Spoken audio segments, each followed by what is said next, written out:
ọ bịara ebe onye abịagbulie ọ na-ala ka mkpumkpu apụkwala ya n'azụ.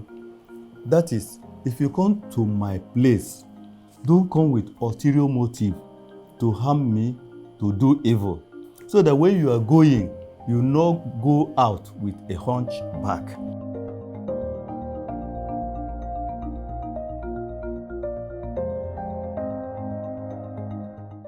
Hospitality is an act of kindness and welcoming of guests and strangers. It knows no culture, language, tribe, and religion, or even economic status. Hospitality is universal.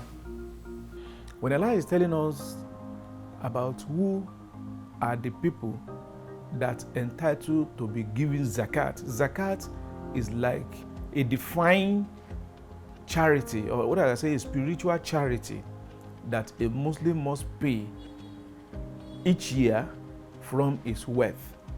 The opposite, or something that close to it, is a tithe of the Christianity, but we call our own zakat.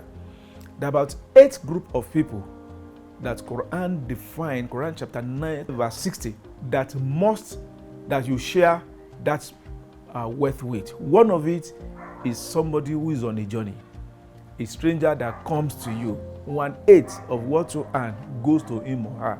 Hospitality is an act of love.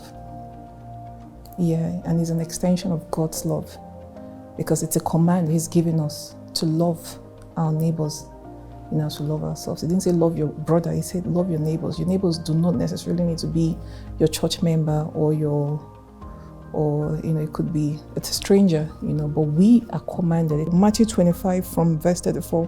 Then shall the righteous answer Him, saying, Lord, when did we see you hungry?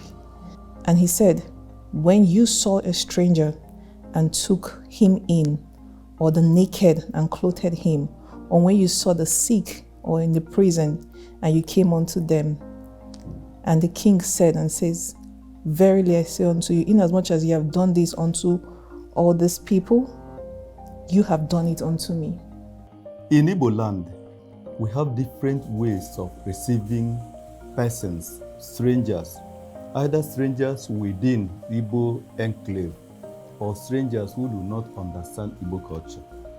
If you come to my Obi, what we call Obi, my ancestral home, there's a wooden disc called Okwa in Igbo land. Inside it, just by the side of it, there is what we call chalk, nzu. When you bring it, it signifies peace. You present it to the person who entered your house. It's a sign of welcome. You come in peace, I receive you in peace. The person will take the chalk, take a little bit of it, and rub on his back of his palm. It's a sign of peace. He came peacefully. And you have welcomed that person. That's the first stage. The second stage is presentation of kola nut. In Igbo custom, we say, he who brings kola brings life. We present to you kola nut in that disc. And don't forget, if you are giving notice, although in the house of an elder, there will always be palm wine.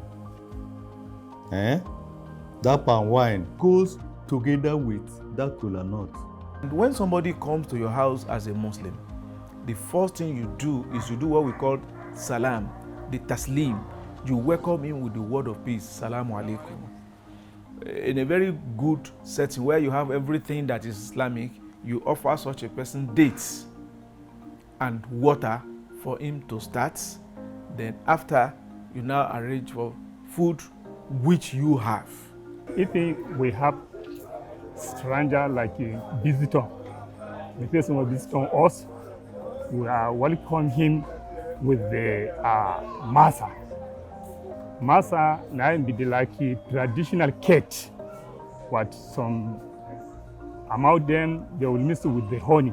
My people precisely in our area as a town in Delta State, we welcome them, we give them water, kola nut, then we will now bring our traditional food, which is starch and banga. In Yoruba land, if it's a breakfast time, we give amala with begiri and ewedu soup. And there's a meat that we call ewure, that's a goat meat. And there's a pap, we call it eko, then automatic, you are welcome. With the rise of insecurity, people are often skeptical about welcoming guests into their houses. Yes, you might welcome an angel, but at the same time, you might welcome trouble. So how can one be hospitable and still tread with caution? Angels come to us in the likeness of man. So as you welcome people, you have to study them. For instance, if you come to me, I will look at you. I will give you food in my house. I will do everything I can do for you, but I will watch you. If you are not the type that I can give a room to sleep, I will pay for a hotel for you. You go your way. That's still hospitality. With the emergence of modernism, the concept of hospitality has transformed into an industrial world. Hospitality has grown into an industry worth billions of dollars. It encompasses accommodation, food, and drink services. According to an article by Statista, the global hospitality industry market hit $3,486.77 billion in 2020. A compound annual growth rate was forecasted to grow to $4,132.5 billion in 2021. So what has made the concept of hospitality grow into an industry worth billions of dollars? The hospitality industry, or the hotel business, is one of the oldest industries on earth. So the thing about it is that hotel has been existing all the way from back then to today. The only major difference is that those hotels back then didn't really have brands. They hadn't worked on their branding and all of that. And hotels of nowadays, it's more about like your brand, how you're able to build your brand, how you're able to create an impression, a lasting impression on the minds of your clients. We have seen that a big move from the old fashions to a world of digital. Everything becomes digital, the contact with the guests. No, you mostly don't use any more keys, you use your phone. Reservations are digital, everything is digital. So it's faster, and I think it gives a new development at the guest experience. The hospitality industry has modified its guest experience. These modifications are the reasons you pay for the hospitality experience. In turn, it has made the industry a thriving one. I'll say it's the warm reception. You know, the fact that once you're walking from the main gate, you have the security man telling you, yes, madam, they're already treating you like a queen. Yes, madam, how are you doing? Welcome to John Wood Hotel, or welcome to Bolton White Hotel. So I think one of the major things is the warm reception you get, all the way from the main gate down to the reception, down to the porter who takes you up to your room and directs you on how to make use of the room, things to do in the room, and down to how soft the bed is, you know, the AC chilling, what's the light saying, am I expecting guests, you know, those kind of things. So, I mean, it would all come down to the human factor. As much as, yes, we have to play our role by making sure we give you the best of what you want, you know, making sure we give you that, the human factor plays a huge role. But the human size is a big impact on their experience and the expectations of guests. We need to try our best to always surprise the guests with sometimes simple things, but let's put them in place to give them an experience and give them the little plus that they were not really expecting. Despite the paradigm shift of hospitality to embrace modernism and technology, the Nigerian hospitality industry has always strived to maintain its cultural essence. It is this essence that makes the hospitality experience in Nigeria extra special.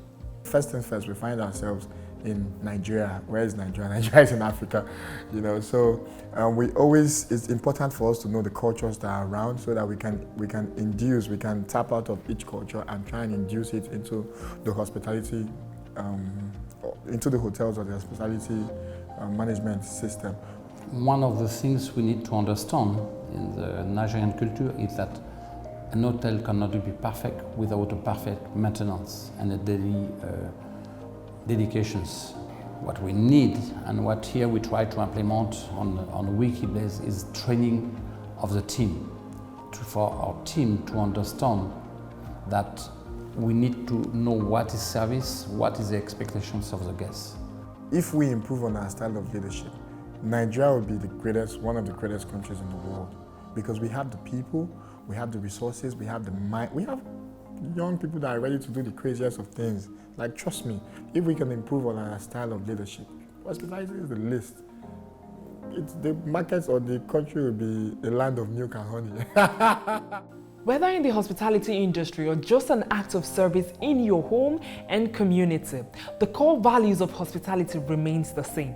It should reflect love, care, and respect. And I know it's hard, to be positive, to have all these positive attributes and traits in a very cold world sometimes. But we're not going to let the world change us, because we are welcoming people. So regardless of how chaotic and how evil and cruel, people are, you cannot let them change you.